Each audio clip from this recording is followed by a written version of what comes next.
Are you ready? Okay. Buenas tardes a todos y todas. Para nuestros, todo el mundo que no habla español, no escucha. No funciona. Ah, sí. Prender. Ok, ahora sí, ahora sí. Bueno, eso es solo un anuncio. Quien no tiene todavía sus máquinas para la interpretación, ahí puedes buscar uno ahí atrás con nuestros queridos intérpretes. No necesita cambiar de canal, queda en el canal 2 y ellos van a ir alternando entre la interpretación español para francés y francés para español. Y obviamente que vamos a intentar hablar más despacio para facilitar la traducción. Okay. Bonjour, tout le monde m'entend bien? Vous avez la traduction espagnole? Parfait. Bien, je vous souhaite la bienvenue dans ces locaux à Paris. Je m'appelle Stéphane Jouteux, je suis le secrétaire du syndicat CGT Amadeus, qui est dans le sud de la France. J'ai co-organisé avec Jana Silverman cette réunion avec plaisir.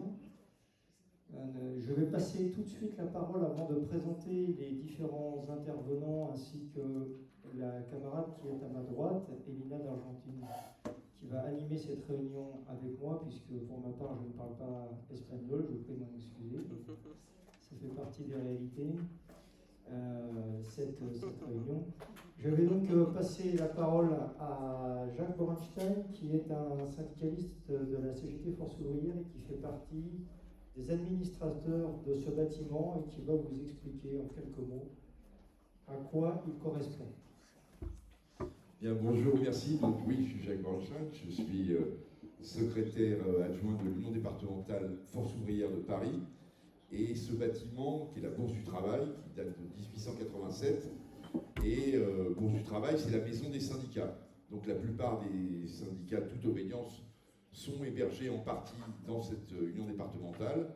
Et non seulement je suis administrateur, mais j'en assure le secrétariat général pour l'instant, pour encore au moins 2 ans et demi, voire plus, parce que ça ne se bouscule pas. C'est un des seuls îlots de fraîcheur en ce moment de Parisien, parce que, comme vous voyez, le soleil ne donne pas dans cette salle. Donc nous avons la possibilité, sans que ça soit climatisé, d'être au frais. Donc je vous souhaite à tous la bienvenue.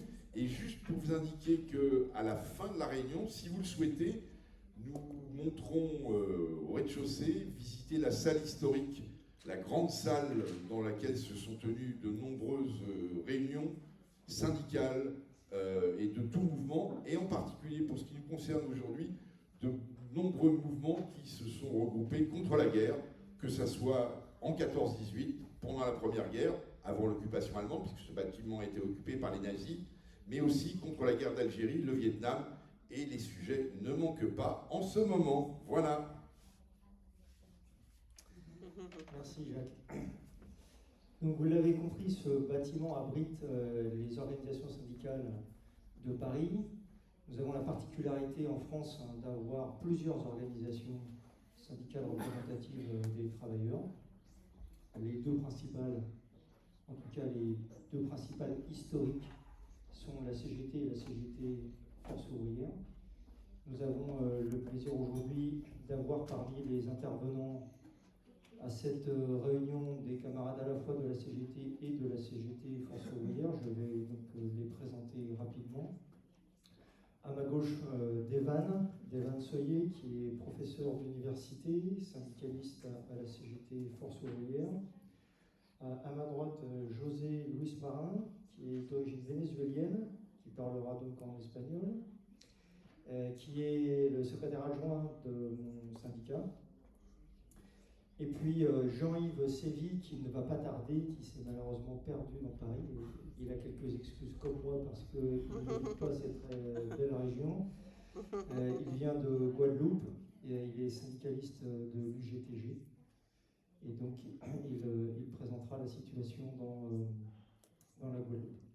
Et puis évidemment, nous conclurons par une intervention de Jana Silverman, que je ne présente plus, j'imagine que vous connaissez tous assez bien.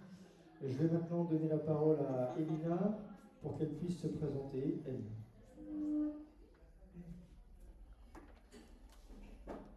Hola, compañeros, compañeras. ¿Se escucha bien? No. Ujú.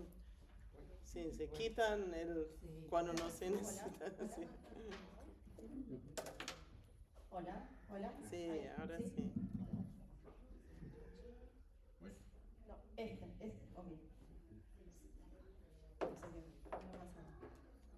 Bueno, estamos acá con mucho esfuerzo. Hemos con Hanna y toda la sección laboral, para aquellos que no son parte o no nos conocen. Estamos aquí celebrando un congreso de la LASA, la Asociación de Estudios Latinoamericanos, una asociación de la cual soy parte hace bastante poco, pero me han recibido con mucho cariño, he aprendido muchísimo y actualmente me encuentro representando dentro de la sección de estudios laborales a las y los estudiantes de posgrado. Soy doctoranda en la Universidad de Buenos Aires, doctoranda en Ciencias Sociales. Soy licenciada en Relaciones del Trabajo, he sido también activista sindical, así que comparto con el profesor esta vocación entre lo académico y la acción política.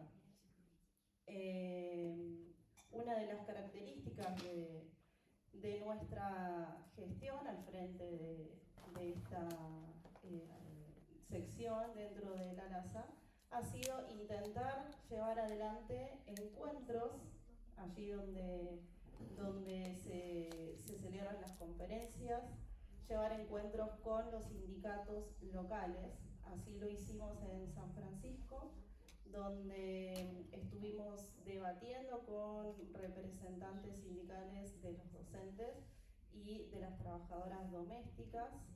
Estuvimos compartiendo un poco puntos de vista y problemáticas de las y los trabajadores migrantes en el área de la Bahía.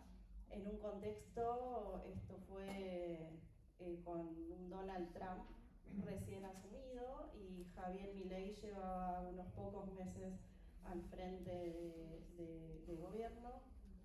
Para quienes no me conocen, aquí los compañeros franceses, yo soy argentina, de Buenos Aires, por si no lo han notado, es mi manera de hablar. También quiero comentar en este espacio y resaltar la situación que estamos viviendo en las universidades argentinas. Hace más de 200 días que el gobierno de Javier Milei no cumple la ley de financiamiento universitario. Nos encontramos en una situación crítica, estamos realmente al borde del cierre o de no poder continuar con nuestra querida y tan valorada educación pública y gratuita.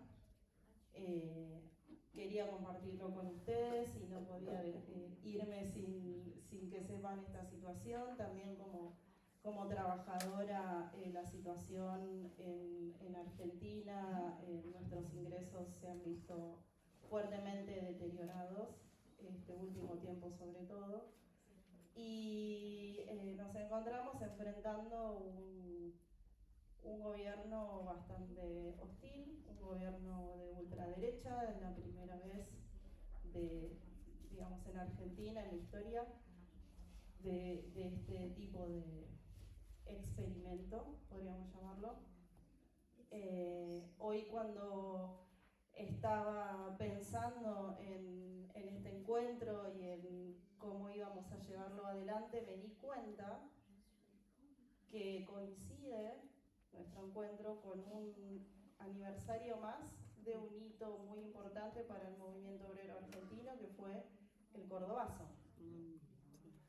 Hoy es 29, hace ya varios años, en 1969, la movilización popular la movilización de obreros, de sindicatos y universidades lograron torcer un régimen dictatorial. No es casualidad, creo yo, que este encuentro entre la universidad y los sindicatos, la academia y los sindicatos se dé casualmente o no un 29 de mayo. Así que les agradezco a todos y a todas por haber venido y sin más preámbulos le doy pase a los compañeros. Gracias. Merci beaucoup pour cette présentation. Je vais donc passer la parole à Devan, qui sera le premier intervenant. Pardon. Donc, je suis Devan Soyer, syndicaliste CGT Force Ouvrière à l'Université de Versailles. Je voudrais déjà commencer par vous dresser un tableau pas de l'histoire, ça serait présomptueux, mais du moins de l'organisation de l'université française et de la manière dont elle est historiquement organisée. Elle est structurée autour d'un certain nombre de grands principes, notamment celui de l'indépendance des enseignants-chercheurs. Donc les personnels enseignants des universités sont indépendants et c'est quelque chose qui a une très grande valeur en France puisque le Conseil constitutionnel français estime même que c'est un principe à valeur constitutionnelle. Et ça a des conséquences. Par exemple, je n'ai aucun supérieur hiérarchique. Personne ne peut m'interdire de faire cours de la manière dont je le souhaite. Bien entendu, si je fais des actes répréhensibles, je suis sujet à la loi commune. Mais par contre, il n'y a aucune relation hiérarchique et personne n'est habilité, pas même le président de mon université et même pas même le ministre, à s'immiscer dans mon enseignement ou dans ma recherche. Également, l'université en France est structurée autour de diplômes nationaux. On a plusieurs universités, mais on a des diplômes nationaux. C'est-à-dire qu'un bachelier, un jeune qui, au sortir du lycée, obtient le diplôme de fin d'études du lycée, ce qu'on appelle le baccalauréat en France, a le droit d'entrer normalement dans l'université de son choix pour effectuer la licence de son choix. Et une fois qu'il obtient sa licence, il a le droit d'entrer dans la maîtrise de son choix pour obtenir la maîtrise de son choix, etc. Donc, c'est un système qui est assez particulier. Pour en avoir vu un certain nombre à l'étranger, on combine quand même des particularités intéressantes et très protectrices à la fois pour les enseignants et pour les étudiants. Mais en même temps, bien sûr, on subit de nombreuses attaques depuis des décennies contre ce système visant à détruire toutes ces garanties dont nous bénéficions. Pour ma part, j'ai commencé à militer dans le syndicat en 2009. En 2009, venait de passer une loi qui, une loi d'autonomie des universités, donc cherchant à casser le cadre national qui structure l'université française. Et comme conséquence, il fallait s'attaquer aussi aux statuts nationaux des personnels des universités, des personnels enseignants-chercheurs. Et donc cette attaque prenait la forme de la possibilité pour les universités, donc établissant une relation hiérarchique qui jusqu'alors n'existait pas, de ce qu'ils appelaient moduler les services. Moduler les services, c'est-à-dire, regardez, toi tu fais de la recherche, on va diminuer un peu ton nombre d'heures d'enseignement. La base pour nous, c'est 192 heures d'enseignement par an, plus que dans certains pays, moins que dans d'autres. Et à contrario, toi, tu ne fais pas beaucoup de recherche, tu ne fais pas suffisamment de recherche, on estime que ta recherche n'est pas de qualité suffisante, eh bien, on peut augmenter ton nombre d'heures de travail. Ça a soulevé une réaction dans les universités à laquelle personne ne s'attendait. Les universités en France sont traditionnellement relativement peu syndiquées et relativement peu promptes du côté des personnels enseignants, en tout cas, à se mobiliser. Les universités en France ont été paralysées et le ministre a fini par céder à nos revendications eh bien, le jour où la loi lui disait une journée de grève de plus et on ne peut pas délivrer les diplômes aux étudiants. La loi dit qu'il faut 30% des enseignements pour pouvoir délivrer le diplôme. Eh bien, on était à 70% du semestre en grève, donc il a cédé au dernier moment, mais il a cédé. Il a cédé et ça a retardé d'une bonne dizaine d'années la mise en œuvre de ses plans. On était en 2009, on est en 2026, quand je dis une dizaine d'années, c'est-à-dire que les attaques se sont poursuivies et que les attaques se poursuivent. On est en train de subir quand même pas mal de recul sur l'organisation de l'université. Pas trop sur les statuts des personnels. J'allais dire chat échaudé, craint l'eau froide, c'est pas très sympa pour les traducteurs, mais bref, quand il a fait l'expérience des difficultés rencontrées à s'attaquer aux enseignants-chercheurs, il a décidé de mettre ça un peu en retrait. Mais du côté des étudiants, il y a déjà de très grosses attaques que l'on a subies. Un élément que j'oubliais de mentionner, et qui est très important aussi, c'est que quand je dis national, c'est national et public. C'est-à-dire que les personnels enseignants sont des fonctionnaires d'État, c'est-à-dire que les universités font partie du système d'enseignement. L'enseignement en France est public, laïque, gratuit et obligatoire jusqu'à 16 ans, donc il est gratuit. L'enseignement supérieur, par principe, est gratuit. Il y a des frais d'inscription qui sont toujours trop élevés, mais qui sont quand même minimes, 500 € à peu près. Très majoritairement, donc, l'enseignement supérieur est public. Il y a quelques écoles privées, mais puisqu'elles font payer, bien sûr, peu d'étudiants y vont. Mais le gouvernement Macron d'ailleurs, a mis en place une loi qu'on appelle la loi ORE, et qui introduit la possibilité pour les formations de décider de seuil, c'est-à-dire de nombre d'étudiants qu'elles peuvent accueillir. Donc, une fois le nombre d'étudiants fixé, si on a plus de candidatures, les étudiants sont refusés, allant contre le principe qu'un diplôme universitaire ouvre le droit d'accéder au diplôme suivant sans aucune sélection. Donc, il commence à y avoir un niveau de sélection qui est introduit. Un niveau de sélection qui, bien sûr, fait que des étudiants ne trouvent plus de place dans l'enseignement supérieur public, ce qui ravit l'enseignement supérieur privé. Dans le même temps, a été mis en place pour gérer cette sélection une plateforme sur Internet qui s'appelle Parcoursup, dans laquelle de plus en plus d'écoles privées se voient octroyer le droit de présenter leur formation. Seules les universités publiques peuvent donner un diplôme universitaire en France. Les écoles privées doivent donner des diplômes qui portent d'autres noms.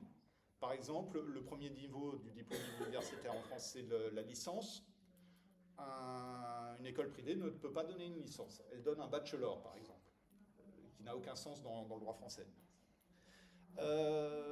Mais peu à peu, on voit, justement, je ne choisis pas ce mot au hasard, on voit toutes les tentatives faites pour brouiller les frontières. Un diplôme français très particulier, technique, qu'on appelle le diplôme universitaire de technologie, a été renommé Bachelor universitaire de technologie. Et comme ça, une école privée qui délivre un bachelor peut dire regardez, l'université publique à côté délivre aussi un bachelor, c'est la même chose tout ça. Donc on est en train de subir ça, et donc ça laisse une place de plus en plus grande à l'enseignement privé. La bagarre qui est de la plus grande actualité en ce moment, c'est celle de la question des frais d'inscription. L'université publique est gratuite. Cependant, vient d'être introduite une exception. Pour les étudiants extra-communautaires, c'est-à-dire pour les étudiants qui ne sont pas français, qui ne sont pas européens, qui ne sont pas d'un pays membre de l'Union européenne, ça va même plus loin, qui ne sont pas ressortissants québécois non plus, parce qu'il y a des accords avec le Québec. Bref, très majoritairement pour les étudiants, pour ce qui concerne la France, venant des anciennes colonies françaises d'Afrique, eh bien, l'inscription va devenir payante. Un peu plus de 3 000 € pour une licence, un peu plus de 4 000 € pour un master, pour des étudiants venant de pays avec des revenus très faibles, concrètement, on est en train d'interdire à tous ces étudiants de pouvoir poursuivre leurs études. Il y a eu une bagarre des syndicats. Bagarre qui, pour l'instant, a permis d'obtenir que le taux de la possibilité pour les universités d'exempter certains étudiants de ces frais d'inscription soit un peu rehaussé. Ils étaient fixés à 10%. Là, ils sont fixés pour cette année à 30%, enfin pour l'année prochaine à 30%, et doivent descendre à 20% d'ici 2 ans. Clairement, ce n'est pas une victoire à la hauteur de l'enjeu, et clairement, la bagarre n'est pas terminée. Cette question-là, elle est centrale. Et en plus, non seulement c'est une attaque raciste, xénophobe, et inacceptable déjà de ce point de vue, mais c'est aussi une attaque contre nos diplômes. Nombre de nos diplômes fonctionnent grâce aux étudiants étrangers. Je n'ai pas fait la proportion, d'ailleurs, je ne demande pas leur papier d'identité à mes étudiants, mais parmi mes étudiants, il y a sans doute 30 ou 40% d'étudiants qui n'ont pas la nationalité française. Est-ce que mon diplôme va survivre au fait que les étudiants étrangers ne puissent plus venir en France? Ce n'est pas dit. Le mien, je ne sais pas. Certains, je sais que non. Et clairement, c'est aussi une attaque contre les diplômes français que de faire ça. C'est aussi une manière de réduire les coûts, de s'attaquer aux coûts que représente l'enseignement supérieur dans le budget de l'État. J'ai complètement zappé de me chronométrer, donc j'espère que je ne vais pas trop déborder. Ok, non, c'est bon, je suis pas mal. Donc, j'étais en train de parler de cette question des frais d'inscription, de cette attaque absolument grave et contre laquelle, pour l'instant, les étudiants commencent à se mobiliser. Je pense que tout le monde n'a pas vu venir les décrets. Ça a été fait un peu en catimini, un peu en urgence. On va voir les réactions qui vont venir dans les mois à venir, dans l'année à venir aussi, parce que les effets peuvent être différés. Mais j'ai bon espoir qu'on réussisse à construire quand même une opposition forte à ce qu'il est en train de se passer.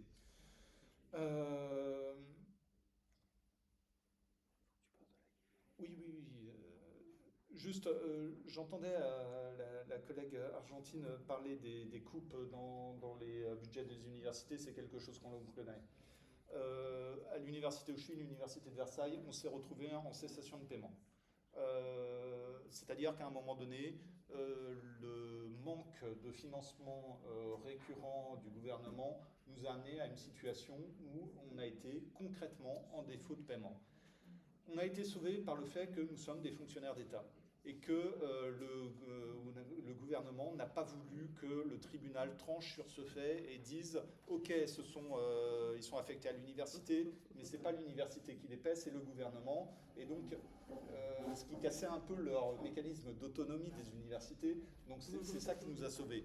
Mais effectivement, c'est quelque chose que l'on connaît de façon importante en France. Le dernier élément notable dans la situation des universités françaises que je voulais relever, c'est une militarisation incroyable de tout ce qui est en train de se passer. Intervention des entreprises de l'armement, intervention de l'armée dans les amphithéâtres. On s'est bagarré, le chef d'état-major des armées devait intervenir à la Sorbonne il y a 2-3 mois dans le cadre d'un séminaire. On s'est bagarré, on a réuni les étudiants, on y est allé avec nos drapeaux syndicaux et le général Mondon, puisque c'est son nom, a dû renoncer et n'est pas intervenu à la Sorbonne. Il a annoncé d'abord qu'il allait reporter, puisque c'était un cycle de séminaire, que plutôt que d'intervenir en premier, il interviendrait en dernier. Et il n'est même pas intervenu en dernier, on n'a pas eu besoin de redescendre devant la Sorbonne, il n'a pas osé revenir. Donc ça, c'est une petite victoire, mais c'est une victoire en même temps importante qui montre qu'on peut se bagarrer contre cette militarisation. Mais cette militarisation, elle va très loin. ont été créés dans toutes les structures de recherche ce qu'on appelle des ZRR, des zones à régime restrictif. Il se trouve que mon laboratoire est une ZRR, est une zone à régime restrictif. Une zone à régime restrictif, c'est une zone dans laquelle la recherche est réputée sensible pour les intérêts économiques, scientifiques et militaires de la nation. C'est les termes du ministère. Et donc, on est tenu au secret. On est tenu à ce que les personnels soient accrédités pour pouvoir entrer. Un étudiant chinois que l'on prendrait en stage ne pourrait pas entrer dans notre ZRR. Ça nous a été clairement dit, chinois, c'est niet. Les Indiens, il faut se méfier, telle nationalité, et donc on a toute une brochette. Et donc voilà, à chaque fois qu'on prend un étudiant, on est obligé de le demander. Mais ça va très loin sur le recrutement des personnels. Un personnel recruté, jugé par ses pairs, digne de prendre le poste, peut être refusé par une enquête de la DGSI, c'est-à-dire des services secrets français. Et dans la dernière loi de programmation militaire qui vient d'être adoptée par le Parlement, est prévue la possibilité que le ministère identifie au sein des ZRR les personnels les plus critiques et leur interdise potentiellement toute coopération avec toute coopération contractuelle avec des entreprises ou des États étrangers. Donc impossibilité de muter. J'arrive au bout de mon speech, ça tombe pas mal. Donc impossibilité de muter, impossibilité de faire des interventions payées dans une université étrangère, impossibilité de bosser pour une entreprise étrangère, etc. Et donc c'est quelque chose qui est en train de dénaturer complètement l'université française. J'étais parti de nos principes d'indépendance de la recherche. C'est une attaque frontale contre ces principes. Contre lesquels, eh bien, mon syndicat, ma fédération, on se bagarre et on essaie d'obtenir le maintien de nos statuts. Merci beaucoup, Devan. Je vous propose qu'on passe maintenant à l'intervenant suivant et qu'une fois que les intervenants auront tous pris la parole, on puisse avoir un échange avec la salle et que vous puissiez intervenir ou leur poser des questions si ça vous convient. Je donne maintenant la parole à José Luis Marin de la CGT Benelux. Gracias, Estefan. ¿Me escuchan bien? Español. Bueno, primero, antes que todo, muchas gracias por la invitación.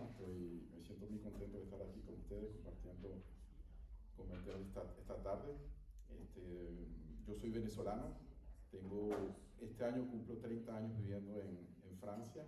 Yo vengo de un pueblito de Venezuela que está al este, en la selva del Orinoco, se llama Tucupita. Y bueno, hice mis estudios universitarios en Caracas y una parte aquí también en París. Estoy trabajando en una empresa de informática y tecnología en el sur de Francia que se llama Amadeus. Somos 5.000 personas a nivel de la región de Niza, y 20.000 a nivel mundial.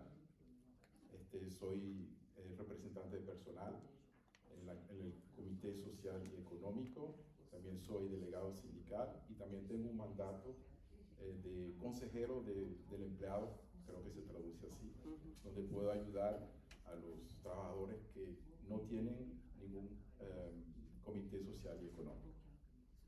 Entonces, lo que quería compartir con usted, quizás por información, cuando yo llegué aquí en Francia no hablaba ni una palabra de francés. Creo que tenemos muchas cosas en común. Claro. Después aprendí, ya he aprendido, gracias a Dios. Pero bueno, lo que quiero yo compartir con ustedes es mi experiencia de migrante y también de sindicalista. ¿Okay?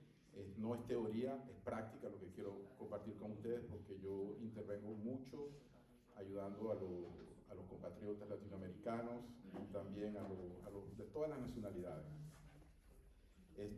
Lo que vuelve constantemente son la fragilidad administrativa en cuanto a los permisos de trabajo y los trámites que son muy pesados en la administración francesa. Y las empresas aprovechan mucho esto para a veces deshacerse de los empleados. Les voy a dar algunos ejemplos que pienso que va a ser más práctico y más entendible. En la empresa donde yo trabajo, yo tenía un colega peruano que tenía su permiso de trabajo válido hasta cierta fecha y entró en conflicto con su jefe y la empresa esperó hasta el último día que su permiso venciera y lo despidieron sin ninguna explicación, porque no estaba apto a continuar a trabajar, porque fue una especie de trampa que le tendieron. Otro caso que también pudiera compartir con ustedes es el caso de una colega colombiana que sufre de una discapacidad y que tuvo que ausentarse durante varios meses y que cuando regresó la empresa le puso una presión muy fuerte para atrapar todo ese tiempo que no había trabajado y como estamos en una empresa de tecnología donde todo evoluciona muy rápido, le pusieron objetivos que eran inalcanzables. Entonces empezamos a discutir con ella nos pidió ayuda y descubrimos que no le habían pagado durante 6 meses. Imagínense, 6 meses, por cuestiones administrativas, porque habían problemas administrativos entre la empresa, la seguridad social y el seguro privado. Entonces, para que vean cómo a veces eso puede perjudicar a los empleados. Otro caso que también puedo compartir con ustedes es al exterior de la empresa donde trabajo, me tuve que defender a unos compatriotas argentinos y colombianos que tienen la posibilidad de venir a Francia y trabajar durante 1 año. No sé si están al corriente de eso. Pues hay que llenar una serie de requisitos, creo que no tiene que tener más de 35 años. Entonces, en general, estos trabajadores vienen a trabajar en los servicios, en los hoteles y en los restaurantes. Y me han solicitado muchísimo porque tienen mucha discriminación, mucho racismo e incluso las mujeres mucho acoso sexual. Entonces los jefes aprovechan esta situación de vulnerable, que entonces no saben qué hacer, no les pagan las horas suplementarias, a veces hasta los toman como rehenes. Entonces es algo que es una realidad. ¿Okay? Otra experiencia que he tenido que ha sido muy importante es una empresa de servicios industriales que hace mantenimiento a las refinerías como Total y a los centros de incineración como Veolia. Y entonces ellos traen soldadores de Venezuela y de Perú y los pagan muy poco en comparación con los técnicos de aquí de Francia, y la manera que los han tratado es inhumana, porque entonces a partir del momento bajan del avión, los toman prácticamente como rehenes, porque entonces les confiscan su identidad digital, porque son en todo lo que es seguridad social, en todo lo que es prefectura para los permisos de trabajo, ellos metían las informaciones de la empresa. Y entonces cuando el trabajador no protestaba o algo así, llegaba la comunicación para decirle que fuera a buscar su permiso de trabajo. Era la empresa que recibía ese correo, y entonces no decía nada al empleado. Entonces vemos cómo las empresas aprovechan de este hecho. También podría resaltar que ellos durante el invierno los mandaban a hacer servicio, por ejemplo, al norte de Francia, a hoteles donde no había calefacción durante el invierno. También cuando ellos protestaban, les compraban los pasajes y los venían a buscar a las 3 de la mañana al hotel y los metían en el avión. Increíble. Ellos se organizaron, ellos trataron de formar un sindicato, y cuando la empresa supo que estaban formando un sindicato, comenzaron a despedirlos.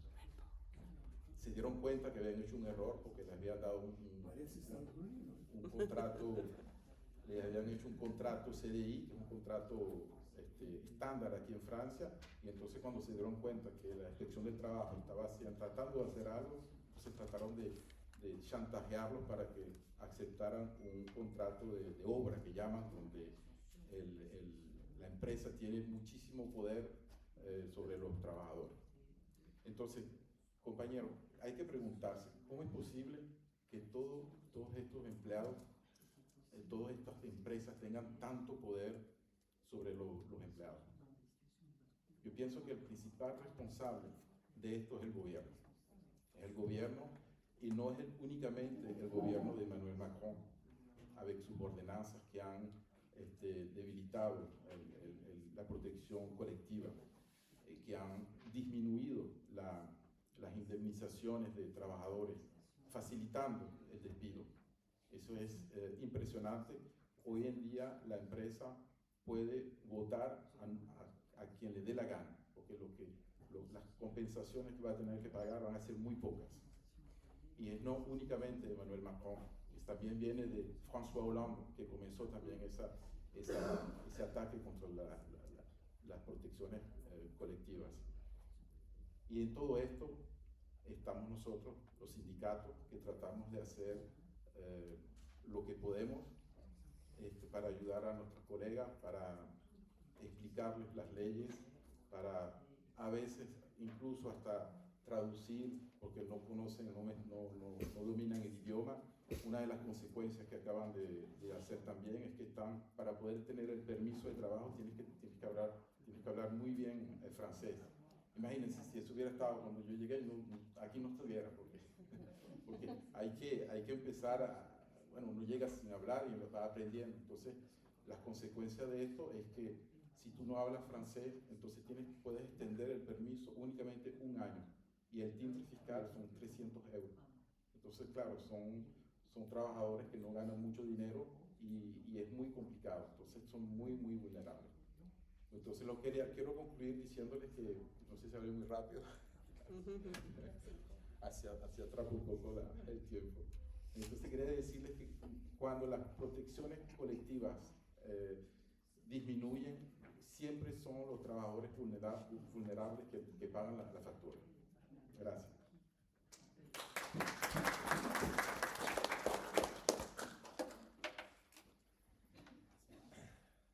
Merci José. Maintenant, nous allons donner la parole à Jean-Yves Cély de l'Union Générale des Travailleurs de Guadeloupe. Oui, donc bonsoir à tous. Alors déjà, je vous prie de m'excuser de mon retard parce que j'ai préjugé de ma connaissance du système de transport parisien. Donc voilà. Ma contribution à cette discussion porte sur le colonialisme en Guadeloupe. Alors déjà, je vais me présenter, je suis Jean-Yves Judith. Je suis membre du bureau central de l'UGTG, l'Union Générale des Travailleurs de Guadeloupe. L'UGTG, c'est le syndicat majoritaire qui est présent dans l'ensemble des activités, commerce, bâtiments et pour l'essentiel aussi dans le secteur public. Alors au sein de l'UGTG, je suis chargé d'un secteur, le secteur emploi-formation, qui est chargé de syndiquer, de gérer, je dirais, l'ensemble des travailleurs qui travaillent dans l'insertion professionnelle, dans l'action sociale. Et donc c'est à ce titre que je prends la parole avec vous aujourd'hui. Alors, ma contribution porte sur le colonialisme en Guadeloupe. Le thème est très, très, très, très vaste. Donc, pour mon intervention, je vais vous prendre quelques éléments, quelques faits. Pour commencer, nous sommes en janvier 1635. Vous avez des colons qui débarquent sur l'île de Guadeloupe, où vivent un certain nombre de tribus qu'on appelle les Kalina. En 1635, donc, vous avez un groupe de soldats menés par Jean Duplessis et Delolive, deux dirigeants, de militaires français qui s'installent et rapidement qui sont confrontés à la famine. Les Kalinago qui vivaient sur l'île, qui connaissaient donc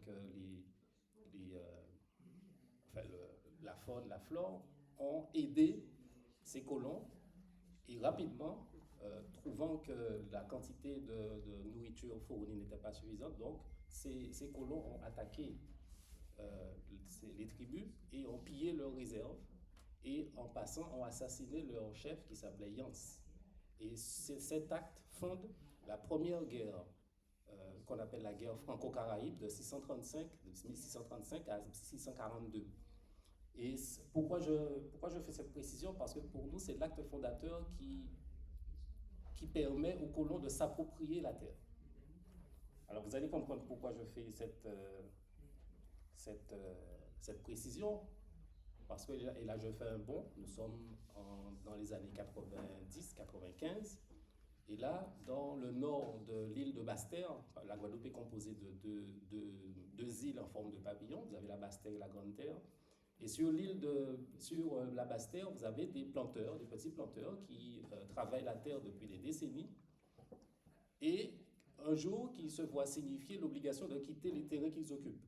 Parce qu'il y a une famille de Békés. Alors il faut savoir que les Békés, ce sont les descendants des premiers colons arrivés sur l'île, majoritairement originaires de Hollande, et qui se sont appropriés donc la terre, comme je l'ai expliqué précédemment, lors de la première guerre de Franco-Caraïbe de Guadeloupe. Et donc rapidement, pour justifier de la propriété de la terre, la famille de Jam, parce que c'est cette famille dont il s'agit, se prétendent propriétaires du foncier et font valoir des titres de propriété qui sont contestés par les planteurs. Les planteurs ont saisi les tribunaux au travers de ce qu'on appelle une QPC, une question prioritaire de constitutionnalité. La question qui a été posée à la justice française, c'est de savoir si une personne s'étant approprié un bien par un crime peut se prévaloir du bien en question. Généralement, la législation française prévoit que les QPC sont traités dans un délai de 3 mois. Jusqu'à aujourd'hui, la question n'a pas été traitée parce que traiter cette question revient à remettre en cause l'ensemble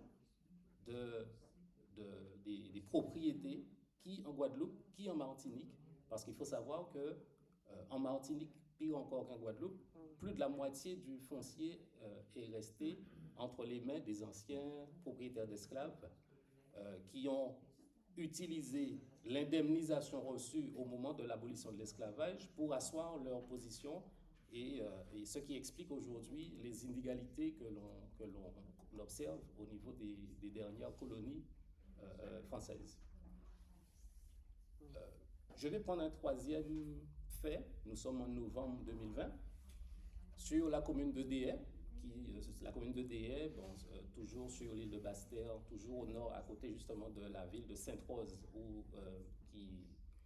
que je viens d'évoquer. Les planteurs, c'était des planteurs de Sainte-Rose. Et là, sur la commune de Déhay, vous avez un jeune retraité de 65 ans, Claude Jean-Pierre, qui est arrêté par les services, les forces de gendarmerie pour un contrôle.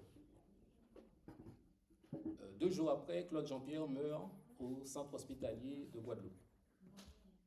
L'autopsie pratiquée et même les analyses réalisées par les médecins avant même sa mort démontrent qu'il a eu 2 vertèbres brisées, qu'il était tétraplégique et manifestement cela est dû à la confrontation qu'il a eue avec les forces de police. Alors très rapidement, les forces de gendarmerie, pardon. Très rapidement, les gendarmes ont affirmé qu'il avait résisté et qu'ils avaient dû employer la force. Manque de peau, il y avait la caméra de la mairie de Déhay braquée précisément sur ce contrôle-là. Et donc, les vidéos ont rapidement montré qu'il avait été extrait du véhicule avec une violence telle qu'il a été presque instantanément rendu tétraplégique par les forces de police avant même qu'il touche le sol. Jusqu'à aujourd'hui, la famille de Claude Jean-Pierre se bat pour que la justice soit prononcée parce que les vidéos sont vraiment explicites. Nous sommes, il y a à peine 8 mois de cela, en 2025, vous avez le jeune Roni Sely, un jeune qui souffre de schizophrénie. Alors il faut savoir que depuis la crise sanitaire que nous avons traversée dans les années 2021, plus de la moitié des soignants en Guadeloupe ont été suspendus parce que plus de la moitié avaient refusé de se faire vacciner pour des raisons qu'on peut expliquer parce que on ne savait pas de quoi ces vaccins-là étaient composés. Donc la plupart des soignants ont refusé de se faire vacciner. Et donc aujourd'hui, la conséquence est que les établissements de santé, et singulièrement les établissements de santé mentale, sont dépourvus de personnel soignant qualifié parce que la plupart d'entre eux ont décidé à l'issue de leur réintégration soit de changer de métier, soit de se réorienter. Donc aujourd'hui, il y a un réel déficit de personnel soignant et donc la conséquence, c'est que pour les familles actuellement en Guadeloupe qui ont des enfants à faire soigner, je dirais, mais ces familles-là se retrouvent en difficulté parce que n'ayant pas de place, n'ayant pas de personnel de santé disponible pour assurer cette activité. Et donc, je reviens donc au jeune Roni Sely que je viens d'évoquer.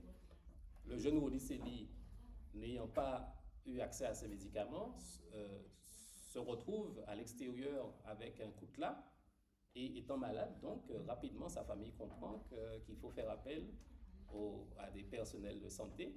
Manque de peau, les pompiers ne sont pas disponibles, les personnels de santé ne le sont pas non plus, donc il leur reste les forces de gendarmerie.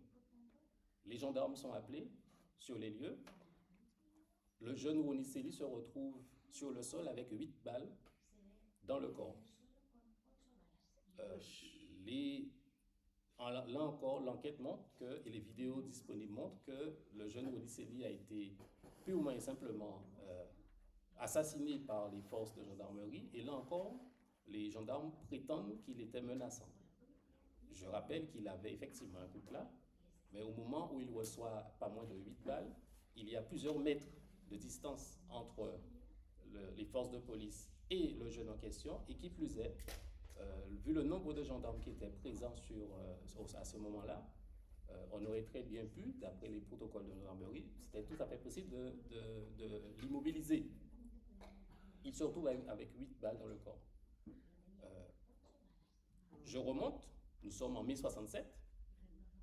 Vous avez le jeune Jean-Luc Nestor, qui est un militant du GONG. Alors le GONG, Groupe d'Organisation Nationale de Guadeloupe, c'est une organisation politique qui milite pour que la Guadeloupe puisse accéder à l'indépendance. Et Jean-Luc Nestor fait partie des jeunes militants que le pouvoir colonial a clairement identifiés.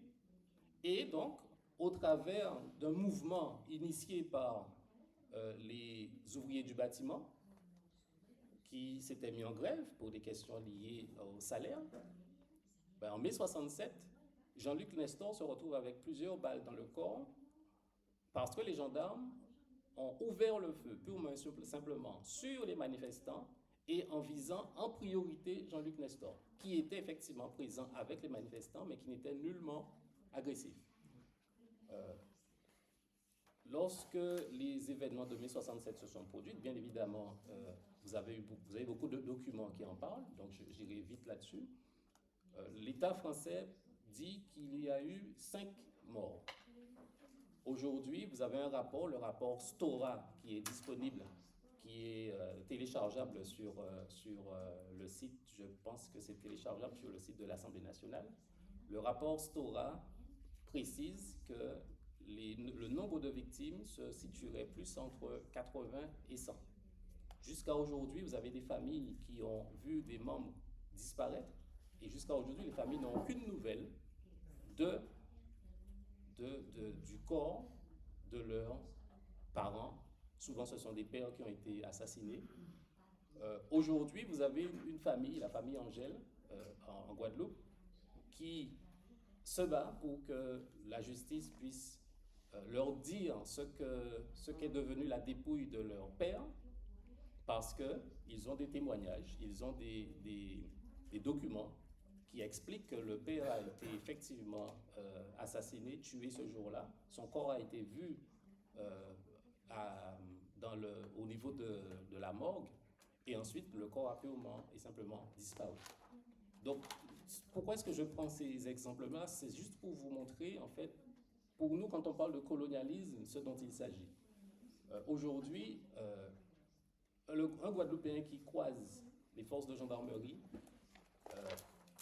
a beaucoup j'allais dire de chance, mais ce n'est pas une chance, c'est plutôt un risque, de se faire tuer.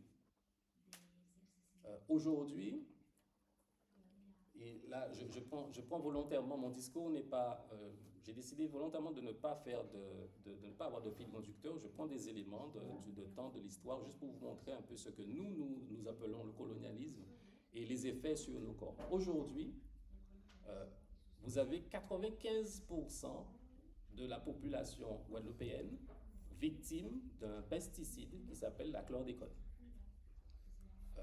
La chlordécone, c'est un pesticide on parle de pesticide cancérigène. 95% de la population de la Guadeloupe est contaminée. Tout simplement parce que ce pesticide a été utilisé pendant longtemps, alors que ce même pesticide avait été interdit dès les années 73 aux États-Unis et les années 80 sur le territoire français. Le ministère de l'Agriculture à l'époque a accordé une dérogation aux béquets, parce que je rappelle que les béquets, ce sont les principaux propriétaires et producteurs en Guadeloupe, de bananes singulièrement, de canne aussi. Et donc, ces béquets ont sciemment utilisé le produit, à l'époque on parlait de képone ou de chlordécone, ont utilisé sciemment ce produit afin bien évidemment de réaliser de faire fonctionner leur exploitation, et en prenant soin de ne pas informer ni équiper les salariés. Résultat des courses, plusieurs décennies après, vous avez une masse de personnes qui se soignent de cancers de toutes sortes, des mères de famille qui se soignent de cancer, un certain nombre de personnes victimes donc de la chlordécone, dans un pays où, actuellement, il n'existe pas de centre hospitalier universitaire fonctionnel. Aujourd'hui, il n'y a pas de système de santé fonctionnel en Guadeloupe parce que je l'ai expliqué. Au-delà de la vétusté, au-delà de l'absence de personnel, au-delà du fait que beaucoup de personnels de santé ont décidé purement et simplement de quitter le secteur après la violence de la crise sanitaire qu'elles ont vécue, aujourd'hui, si vous tombez malade en Guadeloupe, vous avez beaucoup de... Alors, je ne parle pas de chance, je parle de risque de mourir, notamment de maladies nosocomiales. Alors, s'il fallait développer, je pourrais vous parler toute la journée des conséquences de la colonisation sur notre peuple, mais je vais m'arrêter là parce que je pense avoir épuisé le temps. Merci beaucoup, Jean-Yves. Nous allons donc donner la parole à la dernière intervenante, Jana Silverman, et après nous ouvrirons une session d'intervention et de questions de la salle.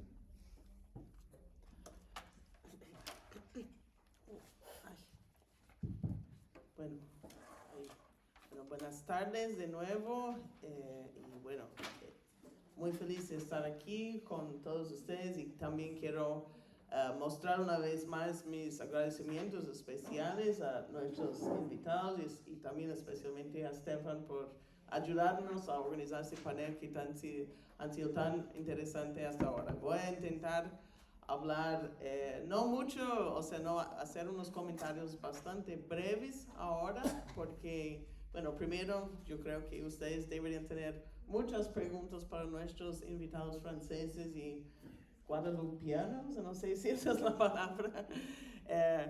Y también porque realmente ustedes que me conocen, yo vivo en Brasil desde hace mucho tiempo, pero realmente no soy latinoamericana, o sea, y por más que yo tengo un cargo también, yo también, además de estar en la sección laboral de LASA con muchos de ustedes, además desempeño un cargo como secretaria general del sindicato de los docentes en la UFABC en São Paulo, entonces voy a hablar un poco más desde esa perspectiva, pero también quiero reconocer que aquí en el público también tenemos dos grandes sindicalistas de Brasil que realmente tienen más de hablar sobre el sindicalismo latinoamericano tal vez que yo. Tenemos René Múnaro, que es de la Ejecutiva Nacional de la CUT de Brasil. Eso. Y tenemos atrás la presidenta de honra de la Federación Nacional de Trabajadoras Domésticas, Creusa Oliveira. Entonces, espero que ustedes dos, bueno, ahí vamos a tener que usar un poco de portuñol para que hagan unos comentarios también. Bueno, lo que quiero decir, primero, nuestra situación en América Latina creo que tiene cuestiones en común o rasgos en común con respecto a las tres historias que nuestros invitados nos han contado ahora. Por ejemplo, la cuestión, voy a hablar un poco más sobre la cuestión del movimiento sindical docente, pero nosotros, por ejemplo, en Brasil estamos luchando mucho contra la militarización de las universidades, que es algo que yo aprendí, que es una lucha en común desde el discurso de Devan. La cuestión de los migrantes obviamente tiene mucho a ver, tal vez menos de lo que la situación en Estados Unidos, pero sí, menos de que en común de que lo que vivimos, por ejemplo, con respecto a los migrantes en Brasil, pero sí mucho que ver con, digamos, las grandes violaciones de los derechos laborales y humanos que inmigrantes, principalmente latinos, sufren en Estados Unidos. Fue algo que abordamos en nuestro evento especial en el LASA del año pasado, que fue también una conversa muy interesante. Y bueno, aprendí bastante también de la intervención de Jean-Yves. Y también la experiencia de Guadalupe es una experiencia que también podemos entender que tiene mucho en común con la experiencia de otros países latinoamericanos que construyeron a través de procesos altamente violentos de esclavitud, de genocidio de pueblos indígenas, como Brasil, obviamente como México, como el propio Chile, y que esas violencias persisten hasta hoy y que impactan en nuestra habilidad de organizarnos conjuntamente como clase trabajadora. Bueno, rápidamente, que también que me controlo el tiempo. Sí. Bueno, sabemos, desde siempre estamos hablando, nosotros que también son varios aquí que estudiamos el movimiento sindical, sabemos que los sindicatos están en crisis y la diferencia, digamos, de que el sindicalismo latinoamericano y el francés es que básicamente el sindicalismo latinoamericano siempre estaba en crisis, o una crisis permanente, una lucha apenas para existir, que han sido algo siempre luchando contra el corriente, contra el capital subdesarrollado incluso. Pero en ese momento, digamos, la coyuntura actual, yo creo que nuestra situación está más grave que nunca. ¿Por qué? Porque tuvimos en la gran mayoría de países en América Latina en los últimos 15, 20 años un ciclo de gobiernos progresistas, pero con unas pocas excepciones, y esas excepciones siendo Uruguay y Chile en particular. Los sindicatos no aprovecharon de ese momento, de esa coyuntura política favorable y económicamente favorable también para crecer. O sea, en países, en Brasil la tasa de sindicalización se estancó, en Argentina la tasa de sindicalización bajo los gobiernos neoperonistas, o sea, bajaron, o sea, y ahora estamos en situación en que son nuestra segunda onda rosada de gobiernos progresistas en América Latina. Es una ola mucho más débil, una onda que está sobre ataque directo no apenas del norte global, o sea, en nombre del presidente, que no es mi presidente, Donald Trump, pero también que está trabajando conjuntamente con los élites de todos los países de América Latina para impulsar candidatos outsiders de extrema derecha que están ganando fuerza. Y yo no sé, bueno, un paréntesis, no sé cuántos de ustedes están siguiendo el proceso de las elecciones colombianas que se van a realizar, las elecciones colombianas presidenciales el domingo, pero un mes atrás, el candidato de la izquierda, Iván Cepeda, que era el sucesor de Gustavo Petro, el primer presidente de izquierda en la historia del país, estaba con una ventaja sobre el segundo más colocado de más de 15 puntos.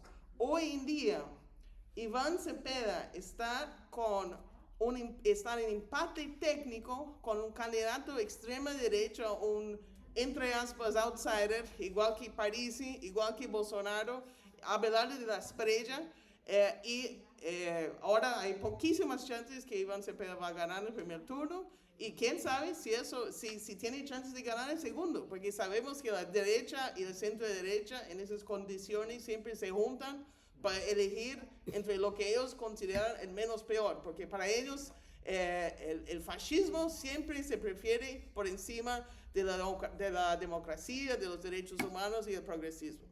Entonces, solo eso para decir, estamos en una situación muy grave, como clase trabajadora en América Latina y como movimiento sindical. Y en la cuestión del sindicalismo docente, en que yo puedo hablar porque es mi ramo de actividad, bueno, estamos en una situación también parecida a nuestros compañeros franceses, que, bueno, con grandes peleas económicas, o sea, por la falta de financiamiento para la educación pública, aún en gobiernos progresistas, contra los ataques ideológicos del famoso proyecto Escola Sin Partido que vimos en Brasil, que atacando la libertad de expresión de los docentes, de los estudiantes, es la militarización de las escuelas, por ejemplo, en Brasil. Estamos viendo de manera exponencial el crecimiento de escuelas militares que usan dinero público, o sea, para enseñar niños y adolescentes. Y también estamos viendo también grandes problemas, grandes penalidades por estudiantes, docentes que están protestando contra el gobierno. Obviamente los compañeros argentinos pueden hablar mucho más sobre eso, que nuestro caso más emblemático, tristemente, con ese gran embate que están haciendo contra Milei ahora y sus políticas de muerte, su política de ignorancia. Pero en Brasil también, o sea, les cuento que hace un poco menos de 2 años atrás, nuestro sindicato nacional, que se llama ANDES, el sindicato de los docentes, que representamos más de 70,000 docentes universitarios activos y pensionados, tuvimos que hacer una huelga de 3 meses contra un gobierno amigo. ¿Por qué? Porque tenemos esos gobiernos progresistas también haciendo el trabajo que no es nuestro trabajo, que es implementando políticas neoliberales, en vez de usar el dinero para estimular los bienes públicos, los derechos humanos, que eso pasa por la salud, pasa por la educación, pasa por la vivienda popular. Entonces, no voy a hablar sobre Argentina porque creo que nuestras compañeras aquí pueden hablar mucho mejor sobre eso, pero quiero volver a la cuestión de Colombia. Colombia, en el movimiento sindical colombiano, el sector de los docentes, sea universitarios o sea escolares, sí, ha sido la columna vertebral del movimiento sindical desde su resurgencia del movimiento sindical colombiano en los años 80 con la formación de la CUT Colombia en 1986. Y desde ese momento, por ser el sindicato que más ha dado la cara contra el fascismo, contra el paramilitarismo, también es el sindicato que más ha sufrido.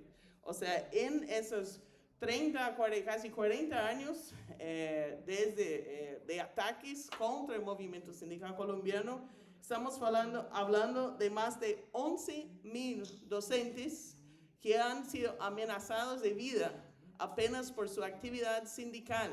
Y eso no es, y el hecho que ya se firmó la paz con las FARC en 2016, el hecho que ya tenemos un gobierno de izquierda en Colombia, no ha parado esa violencia. O sea, en 12 de enero tuvimos 10 docentes más que fueron amenazados de muerte en la ciudad de Cali y esos ataques continúan. Entonces, todo eso para decir que estamos en un momento de crisis. O sea, nuestra crisis permanente ahora está en otro nivel, o sea, porque no apenas por nuestros propios errores, nuestras propias equivocaciones, de no haber aprovechado, de no haber cambiado nuestras maneras de afiliar más gente, de hablar con la clase trabajadora, de inventar nuevas formas de acción colectiva, pero también de responder a esas coyunturas, o sea, las coyunturas favorables. Entonces, realmente, para no queremos que obviamente, pero también quiero terminar diciendo que la crisis permanente también puede tener un fin. O sea, eso depende de nosotros, depende del papel de nosotros intelectuales, además de activistas, para juntarnos, tomar lado político. Yo no creo en un intelectualismo que no toma lado. O sea, y eso, bueno, escuchando un poco de esas conferencias de enlace, ustedes entienden lo que quiero decir, que está en nuestras manos para retomar, para reconstruir un movimiento sindical latinoamericano, clasista y militante. Muchas gracias.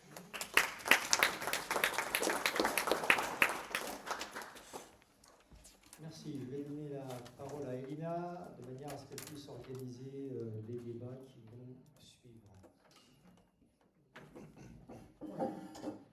Abrimos entonces la primera ronda de preguntas, comentarios, acotaciones. ¿Quién rompe el hielo? Se vocês querem falar em português também, a gente... Pueden hablar en portugués, portuñol. Sí. No, hay que usar el micrófono para la traducción. Sí. Bueno, gracias.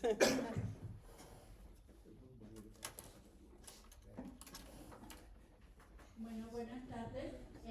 Muchas gracias por compartir tus experiencias con nosotros. Yo creo que tenemos muchos retos en cada país. A mí me gustaría preguntar acerca de, aunque tengamos problemas en cada país, la posibilidad de solidaridad internacional. En México, bueno, yo soy mexicana, soy profesora en la frontera de México con Estados Unidos. Tenemos algunas plantas francesas.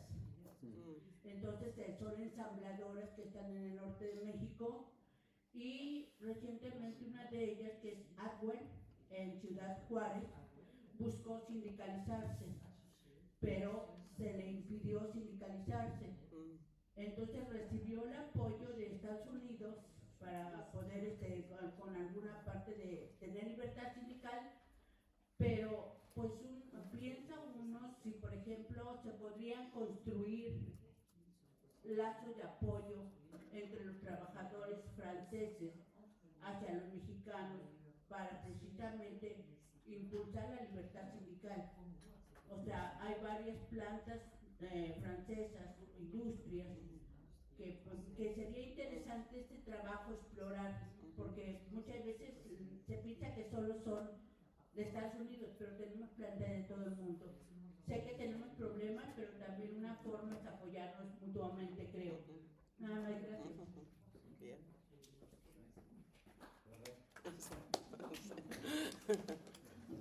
Gracias.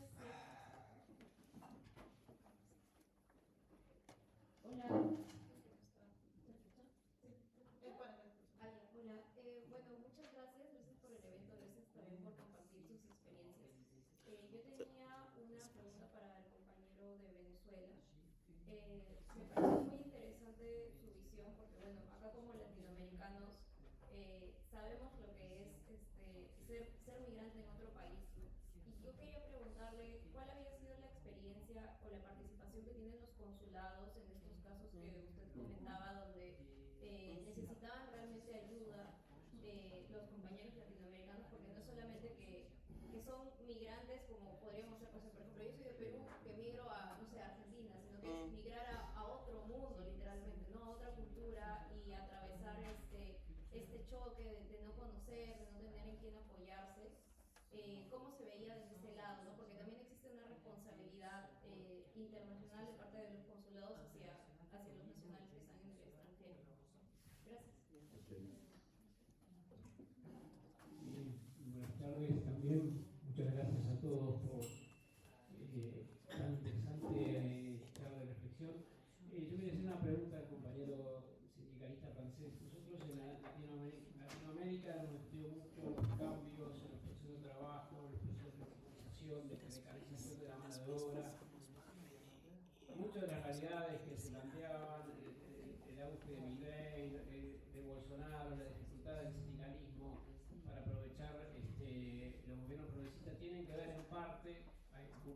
siempre multinacional, pero en parte por esas transformaciones profundas en los procesos de trabajo, en esos procesos de precarización, tercerización, que fueron muy fuertes en América Latina. Quería preguntar al compañero de Francia, ¿cómo se ha dado ese proceso acá? ¿Si ha tenido el mismo impacto?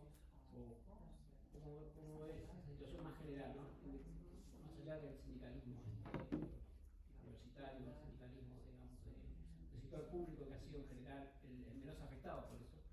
Pero si podría dar una visión general de ese proceso.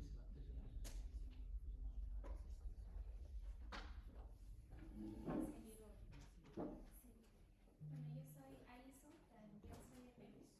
Estoy haciendo una investigación sobre un sindicato chiquito en un puerto pesquero. Digamos que este sindicato ha sido, bueno, es relativamente nuevo, pero y durante el tiempo que lleva existiendo no ha tenido relación con ninguna central, ¿no? Entiendo que recientemente se ha unido a una central, digamos, de sindicatos que es la CGTP, y gracias a la CGTP han tenido muchísimo más alcance, muchísima más apertura a llegar a hablar con ministros, ¿no? Digamos, con personas que pueden ayudarle en ciertas leyes laborales. Pero digamos que este acercamiento es muy tímido, ¿no? La CGTP, esta central, es el único sindicato de pesca que tiene, entonces no tiene experiencia en este sector de pesca. Entonces la central tiene un poco de desconocimiento respecto al sector, y entonces este acercamiento, como menciono, es tímido, ¿no? Mi pregunta era a ustedes que tienen experiencia, digamos a nivel central del sindicalismo, ¿cómo es ese acercamiento a sindicatos más pequeños, sindicatos de base? Digamos, ¿cómo es ese acercamiento para que el sindicato no solamente los cuente como un aliado, sino sea como una comunicación constante, ¿no? En las luchas y en las negociaciones? Gracias. Hola, bueno, buenas tardes a todos y todas. Muchas gracias por las exposiciones, muy interesante todo lo que dijeron. Yo tenía una pregunta para todo el panel, un poco vinculado a lo que preguntaba Francisco, pero en dos sentidos. Por un lado, a ese proceso de cambio en los procesos de trabajo, un poco que me interesaba saber que estaban discutiendo con eso que se llama, digamos, la incorporación de la tecnología y sobre todo de la inteligencia artificial, ¿no? En Argentina y en otros países de América Latina se discute esto del reemplazo por las máquinas por los humanos, y ahí por lo menos el sindicalismo en Argentina está muy atrás en la discusión, digamos, con muchas dificultades para discutirlo como más general. También es cierto que Argentina es un país más periférico en términos de la economía global, y ahora bueno, estamos con un problema particular. Pero me interesaba saber eso, ¿no? Como que discutían acá, sobre todo porque eso también va enlazado con otro proceso que tiene que ver con la transpolación de la producción en China y cuánto de Occidente ha sido desplazado ahí. Eso por un lado. Por el otro lado, si ustedes ven que en esa transformación de las fuerzas del capitalismo, eso tuvo un impacto en los niveles de afiliación, y de qué manera, porque esto que dice Hanna, en Argentina la tasa está más o menos estable de hace como 40 años, pero lo que sí se ve es que los jóvenes, muchas mujeres que están en los oficios más nuevos, más informales, no tienen ningún nivel de afiliación, con lo cual se mantiene estable, pero con una clase trabajadora que creció. Entonces, en términos relativos, hay algunos matices para hacer, pero además esto, las afiliaciones siguen en las actividades que tienen mayor formalidad, que tienen mejores condiciones, y no tanto en las peores pagas, con peores condiciones, y eso hace que esos trabajadores y trabajadoras estén como en un círculo vicioso negativo respecto de poder mejorar sus propias condiciones. Gracias. Bueno, vamos a reservar también unos minutos para que los compañeros de Brasil puedan hacer sus presentaciones y nos compartan un poco la situación. ¿Querés que primero respondamos o hagamos? ¿Qué prefieres? ¿Respondemos las preguntas? Sí, respondemos y después... Y reservamos unos minutos, entonces vamos a pedir a los participantes de la mesa que sí pueden responder en... Sí, 2 minutos. 3 minutos. Sí. 3 minutos. Sí. Yo creo que la primera es para mí. Sí, pues. Okay. Es una pregunta muy interesante porque yo la tengo regularmente.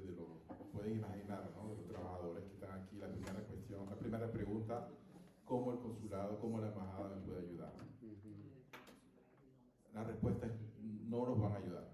No nos van a ayudar porque es una ilusión. Yo les digo a los venezolanos y a los peruanos, quieren pagar pasajes para venir al consulado, pero yo les explico, no van a hacer nada por ustedes. Incluso ellos no conocen las leyes. Los franceses, muchos franceses incluso no los conocen. Yo pienso que la mejor ayuda que pueden tener es un sindicato. Definitivamente. Es un sindicato que puede...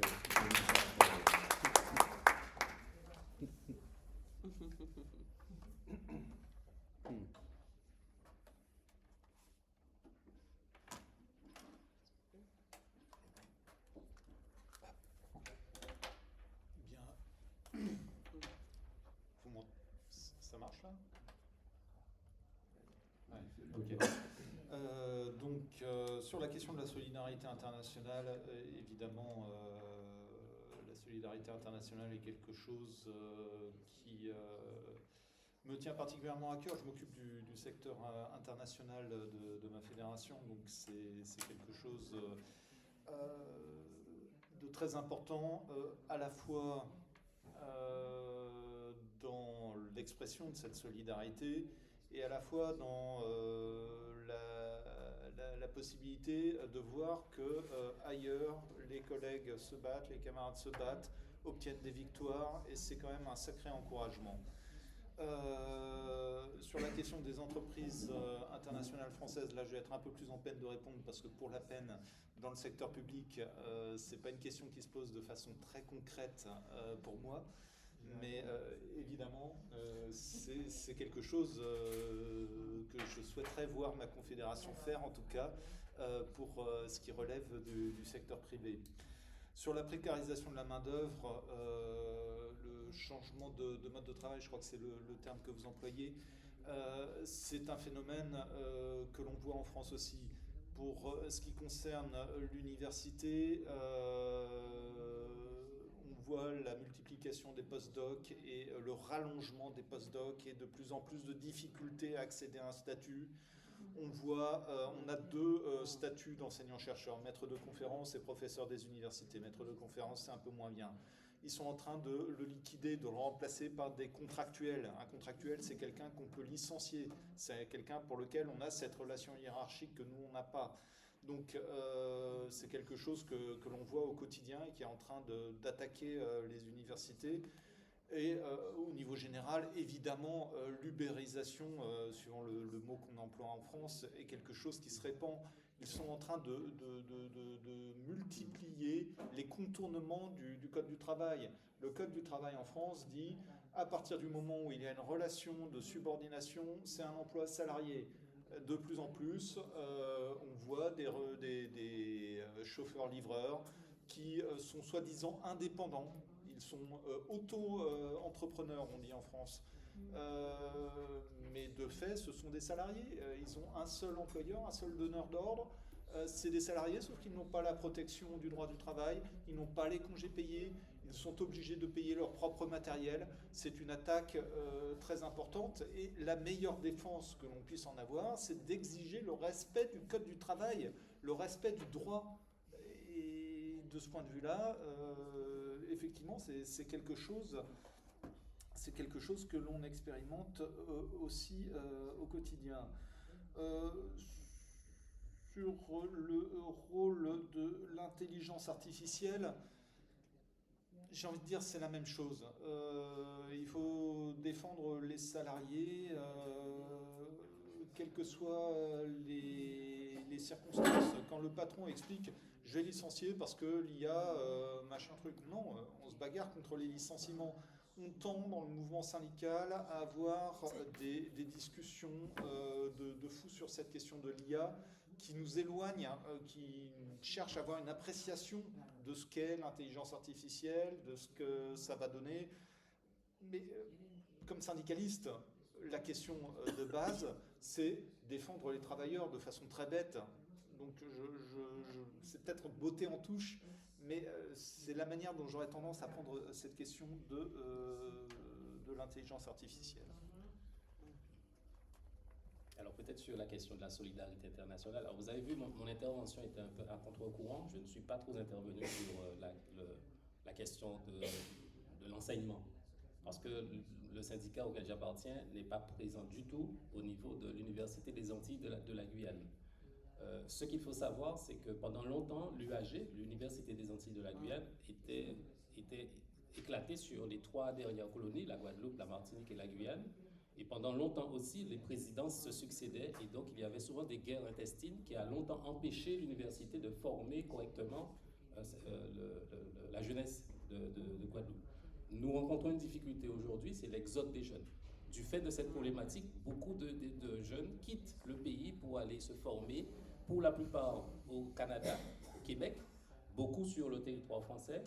Et aujourd'hui, l'autre difficulté que nous rencontrons, c'est que vous avez des fondations qui viennent s'accoler à l'université sous couvert de financement, de mécénat.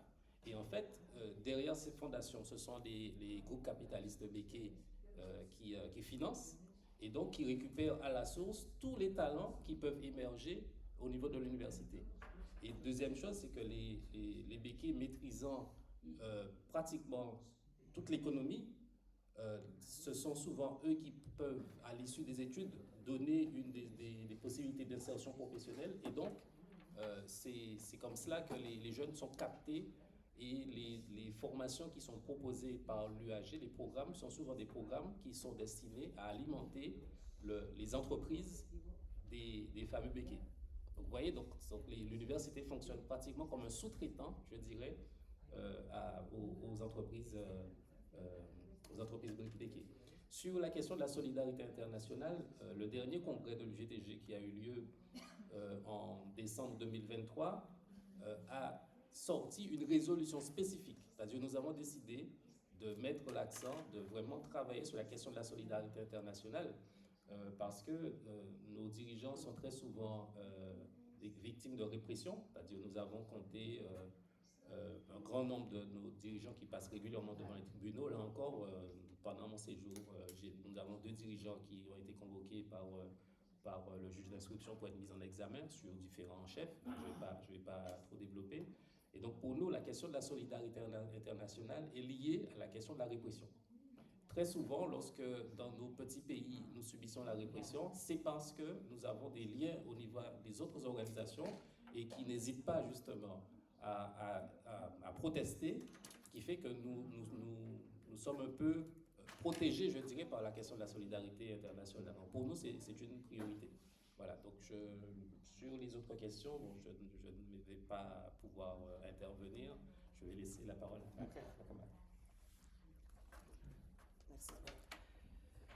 Bueno, voy a hablar sobre 3 temas que era levantado aquí en las preguntas. Bueno, primero la cuestión de la comunicación sindical, que Alison de Perú mencionó, o sea, cómo se mejora la comunicación entre sindicatos de base y entre centrales, y también cómo se mejora la comunicación en general con sindicatos y sus afiliados y el público en general. Eso es un tema muy importante, incluso justo hoy ya comenzamos a pensar tal vez en hacer un webinario justamente sobre el tema de la comunicación sindical como sección laboral. Entonces esperen un poquito, en algunos meses o semanas vamos a entrar en contacto justamente llamando expertos en la comunicación sindical en países como Argentina, en Brasil, para hablar sobre ese tema con nosotros. La cuestión de Sedina sobre redes sindicales, o sea, cómo se activan esas conexiones transnacionales entre sindicatos para estimular la afiliación o la creación de sindicatos en un otro país. No, es un tema que estamos hablando bastante desde, como digamos, el movimiento, no quiero decir antiglobalización, pero el surgimiento, digamos, de la reacción contra la globalización neoliberal al comienzo de los años 2000. Obviamente los sindicatos globales han creado mecanismos como las redes sindicales transnacionales, los marcos globales, o sea, para intentar trabajar ese tema.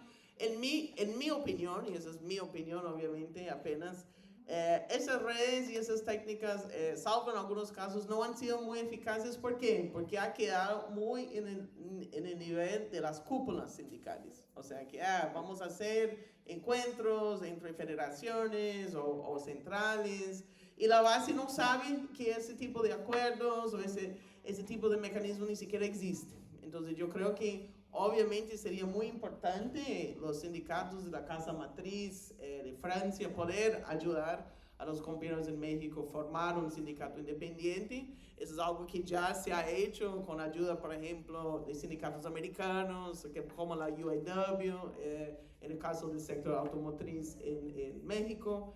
Entonces es posible, pero también tenemos que pensar en manera de hacer esas conexiones transnacionales, sindicales, desde abajo. Y por último, la cuestión de la que estaba abordando, Ana estaba mencionando como ese problema, por ejemplo, en Argentina, que los jóvenes no están afiliando a sindicatos. Bueno, yo creo que como sindicatos de docentes universitarios tenemos un papel especial.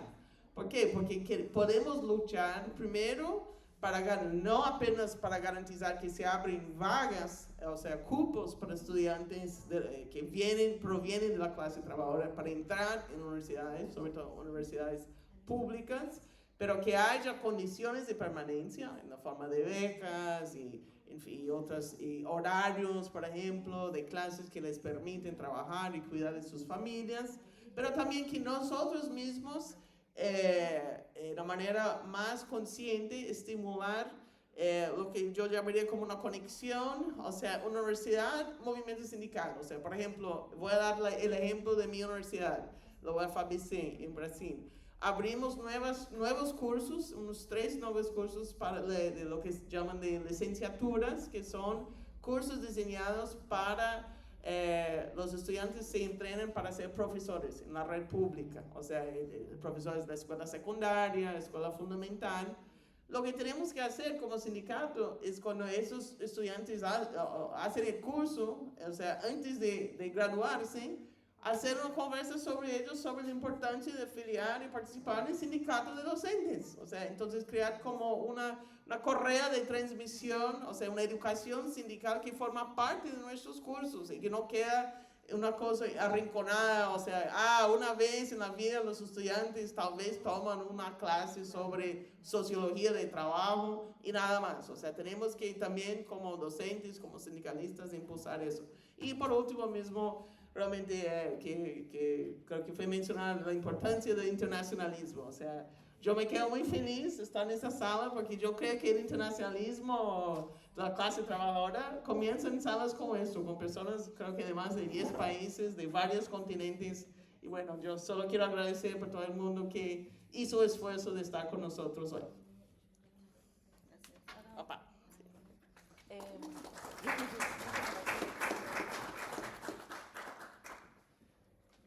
Vamos a pasar a... Sí. Oh yeah, want to say something? Sure, of course. Yes, you can. Yes, je voudrais juste apporter une contribution aux questions qui ont été posées, parce qu'il se trouve que, comme je travaille dans la même entreprise que José, je suis le secrétaire du comité d'entreprise européen de cette multinationale depuis plusieurs années. Et je voudrais revenir sur la question qu'a posée la camarade du Mexique. Et aussi une autre camarade, je crois, qui est intervenue sur le problème des externalisations. Nous, on travaille dans le secteur privé. C'est une entreprise du secteur IT, de la tech, qui est exposée à 2 problèmes. Le problème, c'est les externalisations dans les pays à bas coût, ce qu'on appelle les délocalisations, qui ont accéléré de manière très puissante depuis une dizaine d'années, en direction notamment de l'Inde, pas de la Chine, mais de l'Inde, des Philippines, de la Colombie. Il y a eu beaucoup de suppression d'emplois dans les pays où le coût du travail est élevé et beaucoup de création d'emplois dans les pays où le coût du travail est faible. Le problème, c'est qu'à chaque fois qu'il y a eu des licenciements, y compris maintenant dans des pays dont le coût du travail est plus faible qu'en France ou qu'aux États-Unis, par exemple, je pense au Costa Rica. Pendant quelques années, ils ont développé un centre au Costa Rica et maintenant ils ont estimé que le Costa Rica était trop cher et donc ils ont délocalisé à Bogota. Mais à chaque fois qu'on a voulu intervenir dans notre comité d'entreprise européen, qui est le seul cadre existant qui nous permet d'avoir en face de nous les dirigeants de la société, on nous a toujours dit ce n'est pas dans votre périmètre. À chaque fois qu'on a évoqué les licenciements dans d'autres pays, les délocalisations vers des pays qui ne relèvent pas du périmètre de comité d'entreprise européen, donc des pays en Europe, on nous a dit on ne peut pas en discuter, ça ne relève pas de votre périmètre. Et il est difficile, bien que nécessaire, lorsqu'on est confronté à ces problèmes, d'aider nos camarades qui sont dans les autres pays à pouvoir se battre contre ces délocalisations successives, toujours plus vers les pays à bas coût. Et c'est un exercice qui est rendu compliqué par le capital, par la législation.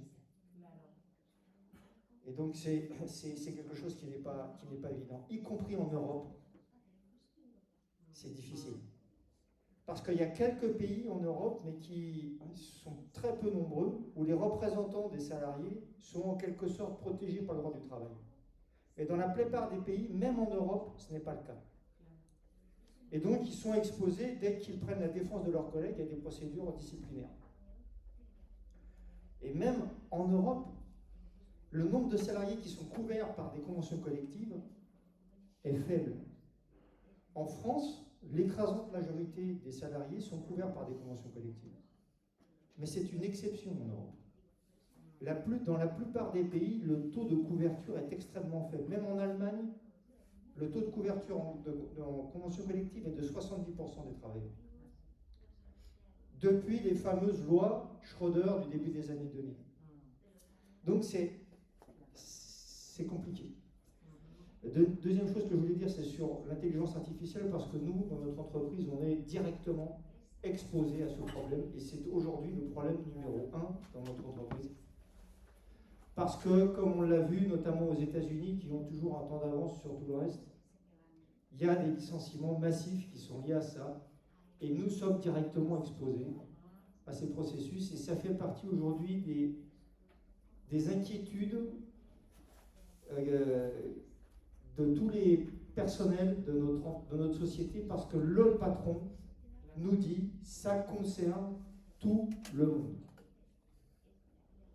Et même si aujourd'hui ces entreprises sont confrontées à un problème du coût de l'IA qui est exponentiel, il y a un vrai risque et une vraie préoccupation que aujourd'hui ces outils soient utilisés en complément des délocalisations dans les pays à bas coût pour réduire de manière drastique le nombre d'employés dans l'entreprise.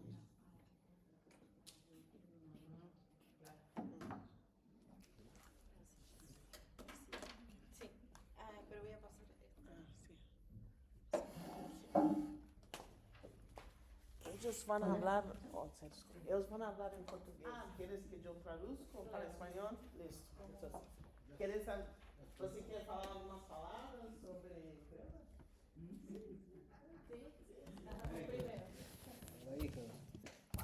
Eu vou traduzir para espanhol e ela vai traduzir para francês. Sí,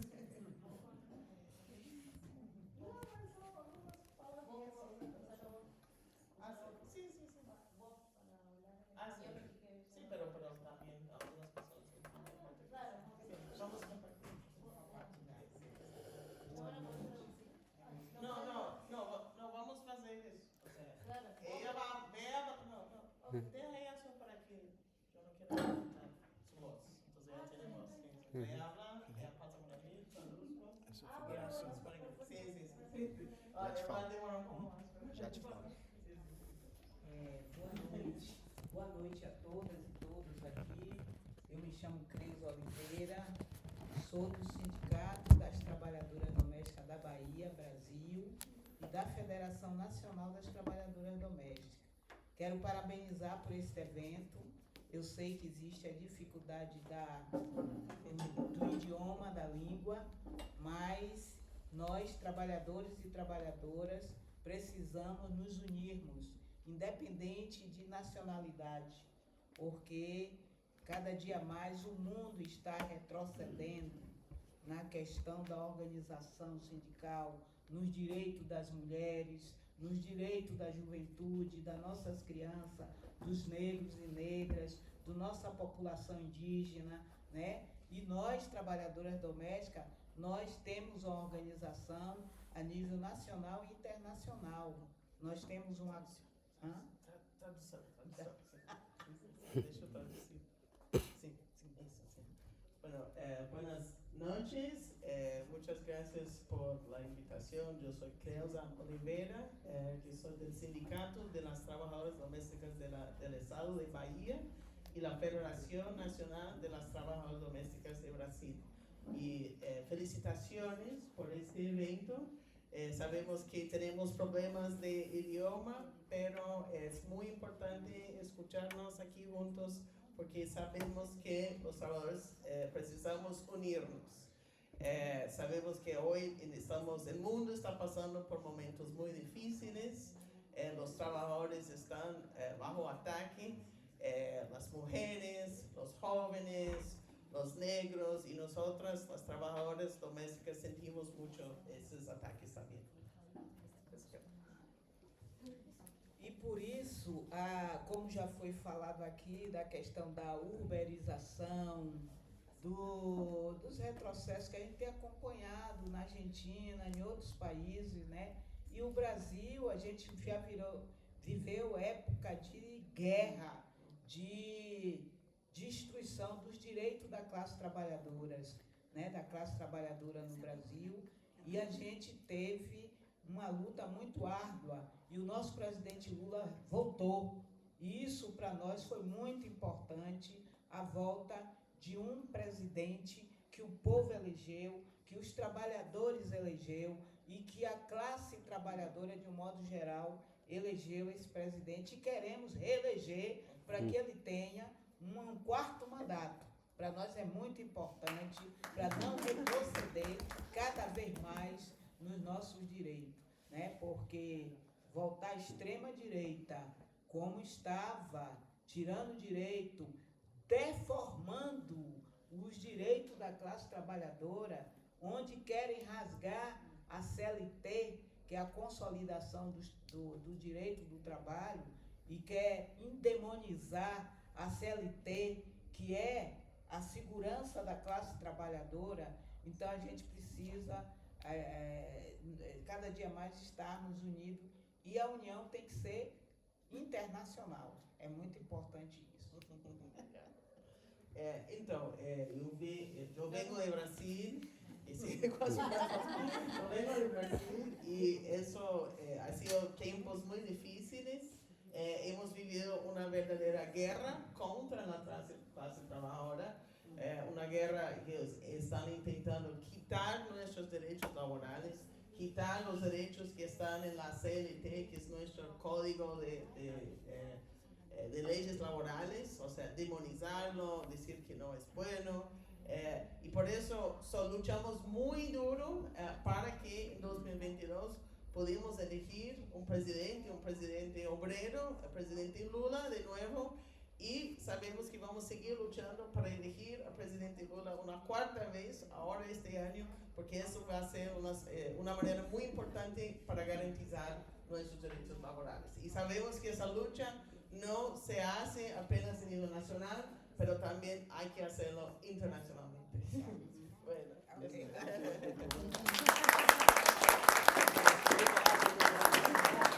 E agora... Sim, tenta espanhol. Melhor. O francês, melhor aí. No voy a arriesgarme.